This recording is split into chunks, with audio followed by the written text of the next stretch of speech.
Baik,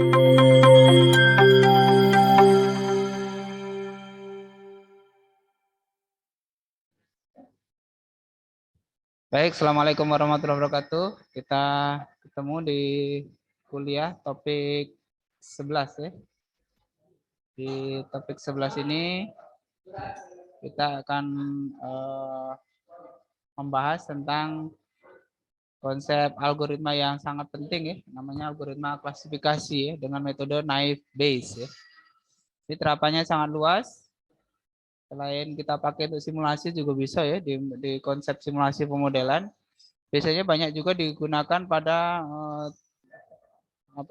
machine learning, artificial intelligence dan seterusnya ya. Oke. Bagaimana algoritma ini bekerja ya?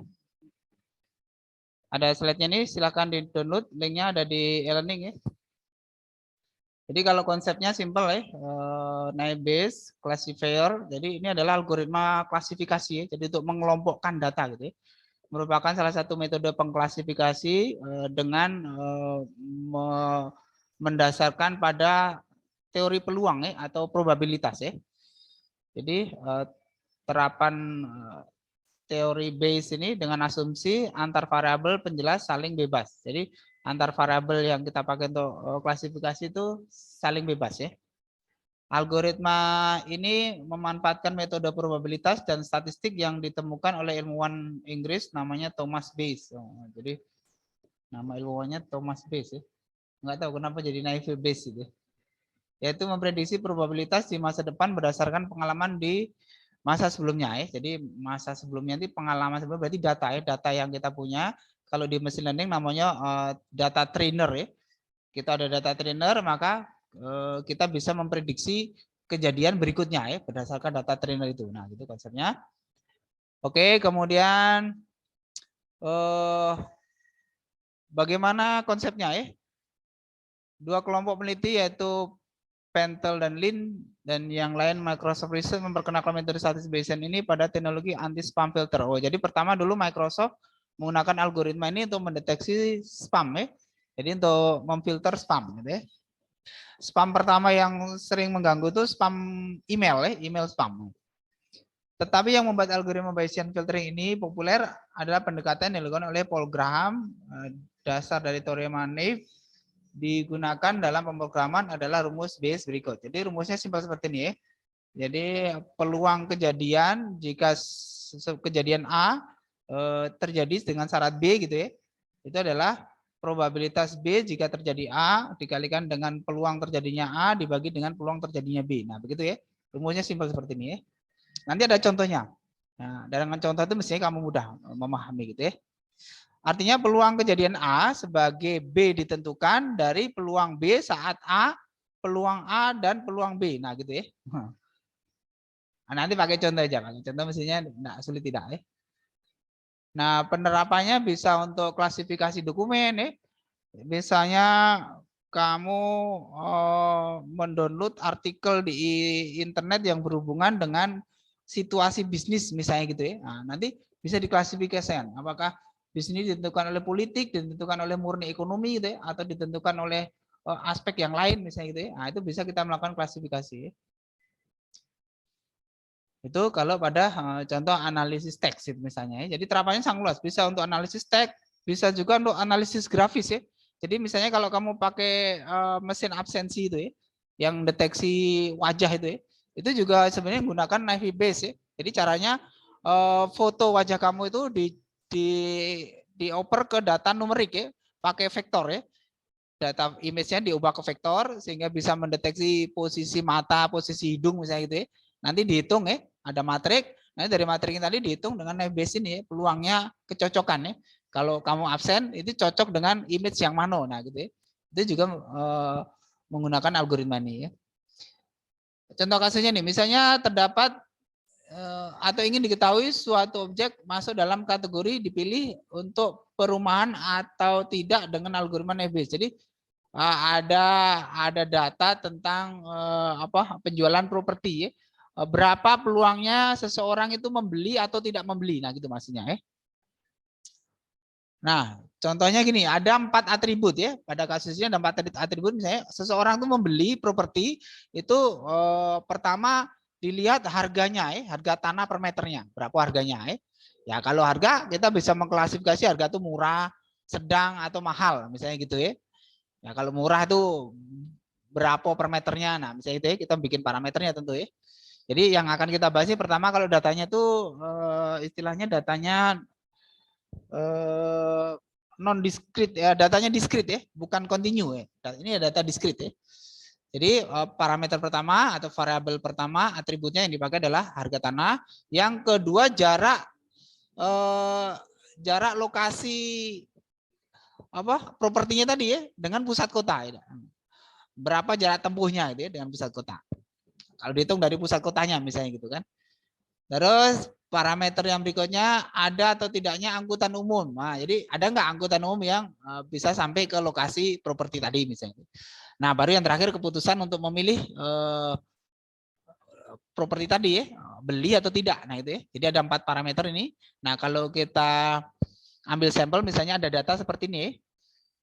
Ada 10 sampel ini. Nah, inilah yang disebut dengan data trainer ya. Kita anggap ini data trainer. Jadi propertinya ada yang bilang ini murah deh. Data pertama propertinya dikatakan dia murah. Terus jaraknya dari pusat kotanya dekat. Terus ada angkutan umum. Angkutan umumnya ini tidak ya yang pertama ya, sampel yang pertama ya. Terus dipilih untuk perumahan. Jadi ada yang milih apa tidak ini jawabannya ya gitu. Jadi yang memilih ya ini ada 1 2 3 4 5 nah, gitu ya. Di data sampel ini. Sedangkan yang memilih tidak juga ada 1 2 3 4 5 gitu ya. Di kolom yang paling ujung ini. Kemudian yang harga tanahnya murah dan orang memilih iya ya, iya itu artinya beli itu ya. Itu ada berapa nih? Ini murah nih ya 1 ya. Terus ada lagi nggak? Murah, iya ini murah ya. Terus ini beli nih ya. Nah ada 2 ya. Nah ada 2 ternyata ya. Ada 2 orang yang memilih properti ini dan dia mengatakan murah gitu ya. Kalau yang mengatakan mahal dia beli ada nggak? Ada juga nih. Ini mahal ya. Dia beli ya, tetap beli ya. Terus ada lagi nih. Oh, yang mahal beli dia hanya ada 1 ya. Nah, gitu aja. Nah, sekarang kita hitung ini proporsinya ya. Terus untuk menentukan probabilitasnya ya. Jadi kalau kita rumus kita simpulkan seperti ini ya. Misalnya ya. Jadi berdasarkan atribut harga tanah misalnya ya, kejadian dia dipilih ya. Jadi orang yang mengatakan tanahnya itu murah terus dibeli orang ya itu ada 2 ya. Yang mengatakan tidak ada 1. Artinya apa? Probabilitasnya ya seseorang tuh memilih properti dengan kriteria harganya murah itu ada 2 dari 5 ya. 2 dari 5. Kan tadi yang ianya ada 5 tadi ya. Nah, ini ada ya yang milih murah dia ada 2 terus semua yang milih ya ada 5 berarti 2/5 ya. Jadi probabilitasnya adalah 2/5. Sedangkan yang memilih tidak, jadi meskipun murah dia tetap tidak beli gitu ya maksudnya ya. Ada 1/5 gitu ya. Berarti ada kriteria lain dia untuk membeli gitu maksudnya ya. Kemudian yang sedang ada 2/5 juga, terus yang tidak 1/5.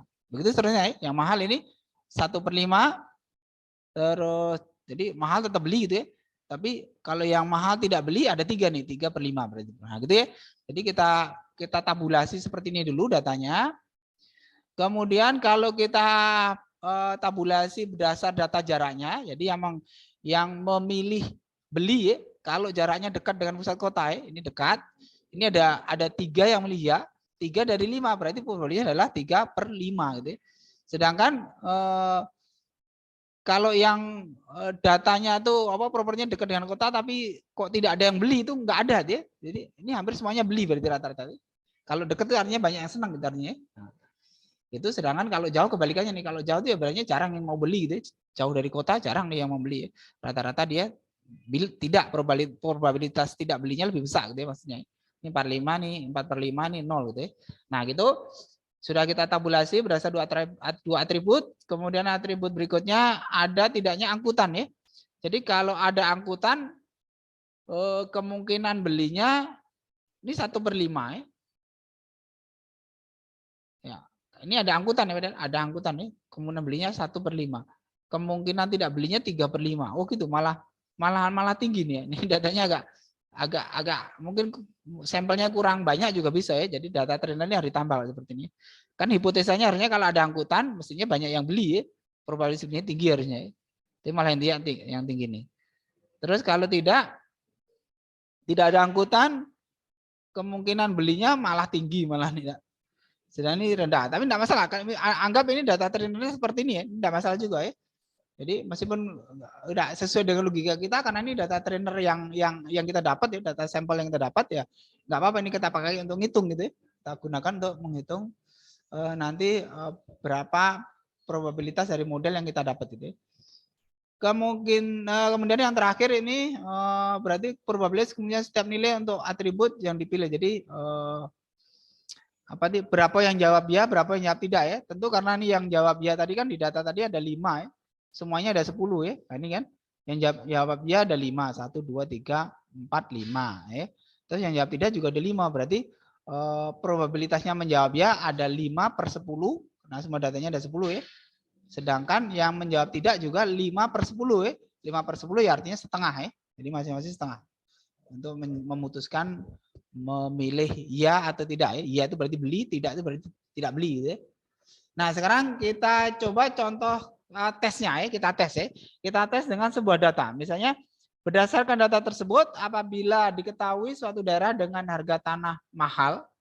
Ini mahal ya, ini kategori propertinya mahal, jarak dari pusat kotanya sedang. Terus tapi ada angkutan dari ke tempat itu ya. Maka berapa probabilitas orang itu beli? Ya. Berapa probabilitas orang itu tidak beli? Nah, gitu ya. Ya, ini kalau kamu yang bisnis properti penting nih untuk menentukan kemungkinan kamu sukses atau gagalnya mengembangkan sebuah properti ya, bisnis properti ya. Nah, ini hitungnya ini berarti ya. Kita hitung berapa kalau untuk probabilitas ya-nya ya. Nah, berapa ya untuk tanah yang mahal? Itu kita lihat sini. Dari mana nih 1/5 ya? Mahal ini ya. Mahal. Kemudian dia ya kan 1/5 nih ya. 1/5. Oke, berarti 1/5 masuk ke sini tadi ya. Nah, ini 1/5 ya. Kemudian probabilitas ya dan jaraknya sedang 2/5 ya. Kita lihat di tabel tadi ya, tabulasi tadi. Kemudian yang memilih ya angkutan ada 1/5 juga. Ya. Terus dikalikan dengan probabilitas ya-nya. Probabilitas ya-nya tadi kan setengah ya. Setengah itu dari 5 yang jawab ya itu ada 5, semua sampelnya ada 10 ya. Berarti 5/10 sama dengan setengah ya. Ini kalau dihitung, ini dikalikan ya. 1/5 kali 2/5 kali 1/5 kali 5/10 ya. Ini sama dengan 5/125 atau sama dengan 0,008. Nah, ini probabilitas ya. Jadi nilai probabilitas tuh nilainya pasti antara 0 dan 1 ya. Kamu harus tahu ya teori probabilitas ya. Di statistik itu belajar ya. Kalau probabilitas sebuah kejadian tuh 0 berarti tidak mungkin terjadi. Kalau probabilitas kejadian itu 1 berarti pasti terjadi. Nah, gitu ya. Nah, sebagian besar kejadian itu nilainya antara 0 dan 1 gitu ya. Antara jadi dan tidak. Nah, berapa jadi, berapa tidaknya. Dan kalau dia mendekati 1 berarti kemungkinan kejadiannya besar. Kalau dia mendekati 0 ya peluang terjadinya kecil berarti. Nah, gitu ya. Ngitungnya. Oke. Terus sekarang bagaimana probabilitas tidak ya? Probabilitas tidak dibeli orang maksudnya ini. Nah, berarti kita hitung P tidak untuk tanah mahal, P tidak untuk sedang, nah, kan mahal, sedang ada ya. Mahal harganya, sedang jaraknya, ada angkutannya. Terus P tidak untuk angkutannya ada itu ya. Nah, kalikan dengan P tidaknya ya, berarti 3/5 kali 1/5 kali 3/5 kali 5/10. Ini kalau dihitung berarti 0,036. Coba bandingkan. Besar mana nih? 0,008 dengan 0,036. Besar mana coba? Buka mic yang bisa jawab. Besar. Yang bawah, Pak. Nah, besar yang 0,036 ya. Berarti pada data properti ini ya, data properti yang dia itu datanya harga tanahnya mahal, jaraknya dari pusat kota sedang, angkutan umumnya ada, itu peluangnya tidak dibeli orang. Probabilitasnya lebih besar. Peluangnya dibeli orang hanya kecil, hanya 0,008. Peluang tidak dibelinya besar, 0,036 atau lebih besar ya. Artinya apa? Kalau kamu seorang bisnis properti ya, kamu memutuskan tidak beli ini tempat ini. Gitu keputusannya. Jangan beli tempat ini karena probabilitasnya nggak dibeli besar kok. Atau jangan dikembangkan tempat ini, jangan dibangun perumahan dulu. Mungkin nanti cari dulu atau atur dulu harga tanahnya supaya murah, misalnya kalau bisa. Atau bagaimana lah caranya supaya probabilitasnya ini bisa yang ianya itu tinggi. Nah, gitu. Ini contohnya ya. Jadi ini kita contohnya menyelesaikan kasus dengan algoritma naive Bayes ya, dengan klasifikasi. Jadi klasifikasi dari contoh data tes ini, harga properti yang harga tanahnya mahal, jarak dari pusat kota sedang, dan ada angkutan, itu klasifikasinya adalah tidak dibeli orang gitu ya, karena probabilitasnya lebih tinggi. Nah, jadi kalau kita hitung seperti ini, ya, nilai probabilitas dapat dihitung dengan melakukan normalisasi terhadap likelihood. Jadi untuk memastikan klasifikasinya bisa dihitung dengan likelihood ini ya. Rumusnya gini, ianya itu berarti probabilitasnya tadi ya, dibagi dengan probabilitasnya ya ditambah dengan probabilitasnya tidak. Ini ya, ini yang kita hitung tadi ya, yang ini ya. Nah, ini ya, 0,8, 0,36 ya. Oke. Terus nah, ketemu nih angkanya juga menunjukkan bahwa probabilitasnya tidak itu lebih tinggi ya, 0,018. Ini nilai likelihood-nya ini ya. Nah, artinya kita bisa memastikan bahwa data contoh ini, data tes ini, properti data tes ini tidak layak untuk dikembangkan gitu ya. Karena klasifikasi ini tidak layak dibeli orang gitu ya. Gitu menurut data ini gitu ya. Nah, sekarang permasalahannya gini, kalau ini tadi kan datanya itu berupa data diskrit namanya ya. Jadi ini data diskrit. Datanya itu sudah kita kelompokkan, ada kita katakan murah, sedang, mahal, sedang. Murah tuh berapa, sedang tuh berapa, mahal tuh berapa. Ini kan enggak jelas ini. Nah, sekarang bagaimana masalahnya kalau datanya tidak disajikan dalam bentuk diskrit tapi dalam bentuk kontinu namanya. Nah, data kontinu itu seperti ini. Jadi misalnya harga tanahnya 100 ya, 100 itu misalnya 100 apa lah, 100.000 per meter misalnya gitu ya. Ini kan harga tanah ya. Biasanya dihitung per meter ya. 200 ya 200.000 per meter. Ini 500.000 per meter. 600.000 per meter. Nah gitu ya. Jadi datanya tidak jelas, tidak fix kayak tadi, mahal, sedang, murah. Nah itu tidak ya. Tapi dia dalam data yang apa adanya di alam ya, yang di tempat kita sampling gitu ya. Jadi ini namanya data kontinu kalau ini namanya, bukan diskrit ya. Begitu juga jarak dari pusat kota, ini kita sajikan datanya dalam bentuk kontinu. 2 itu misalnya 2 km, jarak dari pusat kota ini 1 km. Nah, ini 3 km, ini 20 km ya. Berarti kalau 1 km ya dekat ya. Kalau 20 km itu mungkin jauh klasifikasinya gitu ya. Nah, tapi ini kita sajikan datanya padanya. Nah, bagaimana cara ngitungnya? Ini kelompok ada angkutan tidaknya nih sama ya. Dipilih perumahan sama tidaknya nih sama ya. Ya tidak gitu ya. Nah, cara ngitungnya gini, cara ngitungnya. Kita menggunakan rumus yang agak pening ya, tapi sebenarnya nanti dihitung pakai Excel mudah nih. Namanya rumus distribusi normal ya. Ini pakai teori Gauss ya. Rumus ini ditemukan oleh teori Gauss. Pasti kamu ngeliat rumus ini pening ya, gondrong rumusnya ya. Enggak. Tapi kita hitung pakai Excel mudah, ada fungsinya di Excel ya. Oke, jadi pakai rumus kayak ini. Nah, cara ngitungnya gimana? Misalnya ini. Kita kelompokkan juga tadi ya. Kita hitung misalnya probabilitas kemunculan setiap nilai untuk atribut harga tanah. Jadi yang jawab ya harganya 100 ada berapa gitu ya. Tidak. Ini ada yang 100, ada yang 200, ada yang gitu kan. Nah, kita kelompokkan yang jawabnya iya semua ya. Yang iya itu ada yang jaraknya 100, ada yang 200, ada 5 gitu kan. Terus kita hitung rata-ratanya, min, hitung. Terus deviasi standarnya dihitung. Ini pakai Excel bisa juga ngitungnya. Cari average, kalau min itu di Excel ya. Kalau std-dev ini kalau pakai Excel ya ngitungnya. Nah, keluar ini min sama deviasi standar. Terus yang tidak juga kita hitung ya. Yang tidak nih, ini ada yang 600, tidak, 500 tidak, nah gitu ya.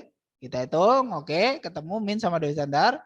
Terus kita hitung juga data untuk jarak propertinya tadi ke pusat kota ya, jaraknya. Yang menjawab, yang jaraknya tuh 2 km dan menjawab ya, tidak. Ini ada gitu ya. Terus yang menjawab ya jaraknya 1 km juga ada, dan terusnya nih kita hitung semuanya. Terus kita hitung rata-ratanya juga. Nah, kebetulan ini datanya sampelnya sama ya, yang ya dan tidak itu sampelnya sama ya. Sama-sama 5 jumlahnya ya. Yang jawab 5, yang jawab ya ada 5, yang jawab tidak ada 5 ya. Yang jawab tidak itu ada yang jaraknya 20, 8, 25 dan terusnya ya. Nah, kita hitung min sama deviasi standarnya, pakai Excel juga bisa itu. Cari rumusnya ya. Nah, kalau sudah sekarang Terus ini probabilitasnya angkutan umum ya, ada tidak ya, ini sama berarti yang tadi ya. Karena ini data angkutan umumnya tetap pakai data diskrit ini ya, tidak kontinu ya. Jadi ini sama dengan tabel yang di atas tadi. Oke, terus ini probabilitas iya tidaknya ya. Iya berarti orang memilih properties itu ya. Kalau tidak berarti tidak memilih properti itu gitu ya. Nah, probabilitas berarti karena ada 5, semuanya ada 10 berarti 5/10 itu setengah ya. Ini juga 5/10. Oke. Nah, sekarang cara ngitungnya gimana? Ini cara ngitungnya ya. Contohnya ya, jadi misalnya C1-nya 300. Jadi ada data ya, ada data jarak C1 tadi apa? Harganya ya. Harga tanahnya 300. Terus jaraknya dari kota 17. C3-nya angkutannya tidak ada. Nah, apakah properti ini layak dibeli atau tidak? Nah, gitu ya. Maka dihitung ya. Nah, kalau mau dihitung manual kayak gini, nah, pasti kamu pusing ya, rumusnya gondrong ya. Masa ini kalau matematika pening, Pak. Nah, baca, Pak. Kalau ngitung duit baca aku, Pak. Gitu pasti ya. Nah, caranya gini kalau kamu pening Pak itu kita pakai Excel. Pakai Excel. Nih, saya udah ngitung nih. Yang ngasih contoh ya.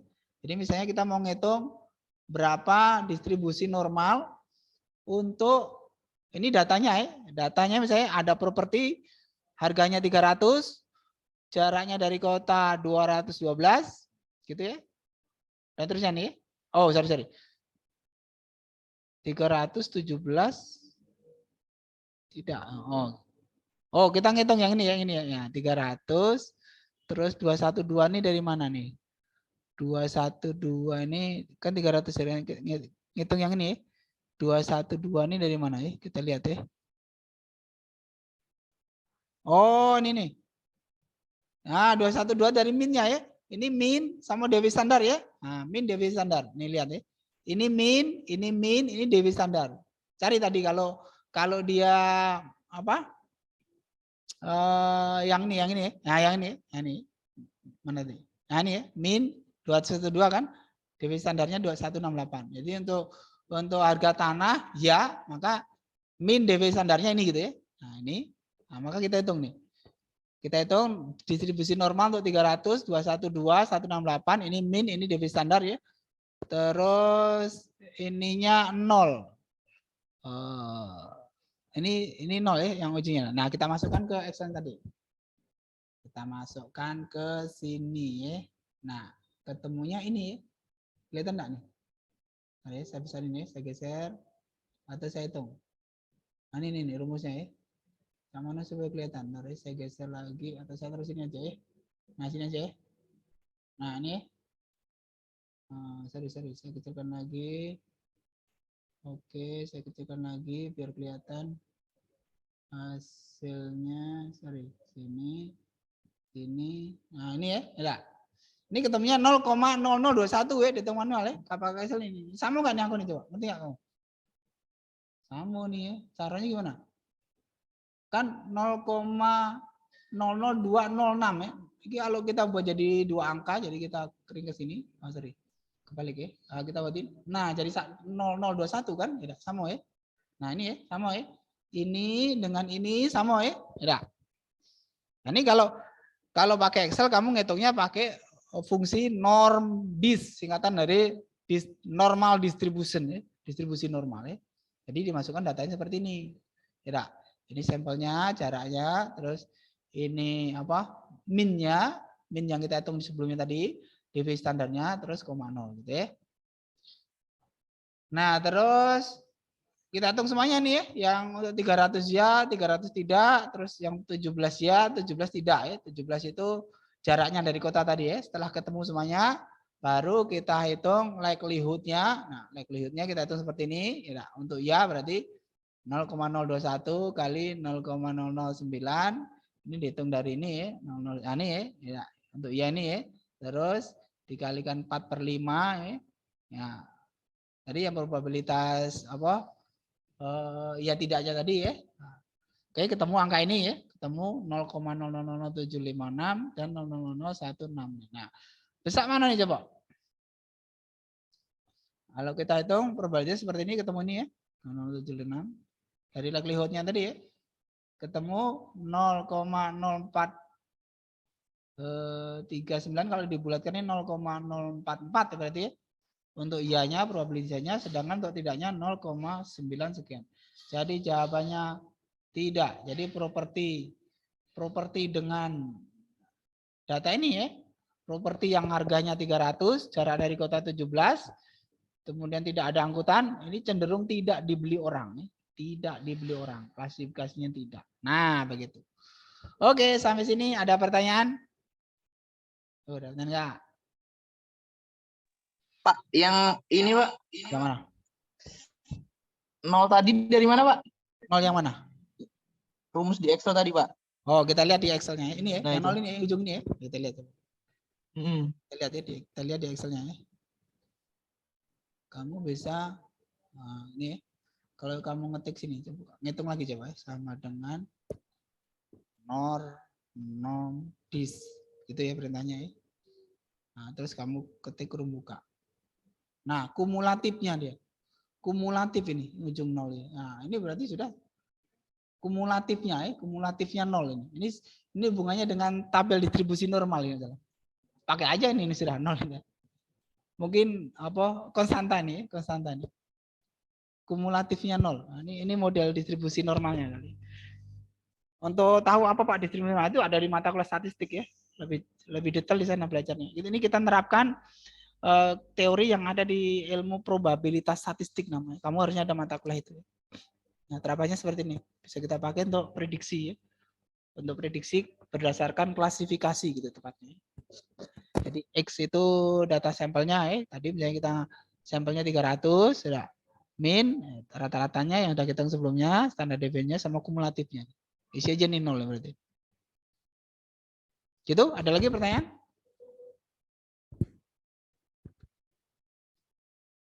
Ada ya pertanyaan ya? Ngerti semua berarti, alhamdulillah ya. Mata kuliah ini memang banyak algoritma ngitung-ngitung ya. Kemarin hasil midnya masih agak ini kalau mau diulang midnya kemarin. Saya buka lagi boleh. Coba saya cek ya, saya cek hasil